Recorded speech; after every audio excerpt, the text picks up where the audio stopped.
to Whiteboard Wednesdays, Real Talk with a Realtor. I'm Sharice Wynn, also known as the Agent Lady. And today, guys, we are going to talk about condo fees. What are condo fees? They are fees associated with a condo building and condo living. So it's typically based off of price per square foot. There are some type of communities where it's not based off of that, but for the most part, based off of price per square foot. So that's an additional fee that you have to pay on top of your mortgage, if you have one, each month to the condo association. They are the people that make the rules, the bylaws and the rules and regulations, things of that sort.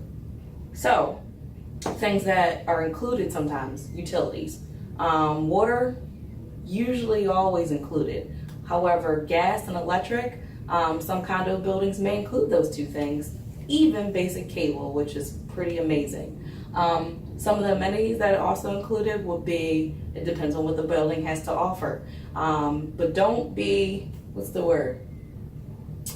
don't think everything is included. You have to ask. So if it has a pool, if it has a fitness center, if it has a club center, if it has any of those things, it doesn't necessarily mean it's included in the condo fee. Those things could be an additional charge. So something to look out for. And the other thing actually left off the board are pets.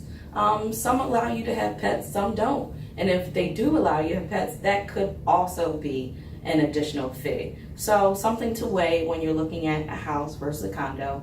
What are the condo fees?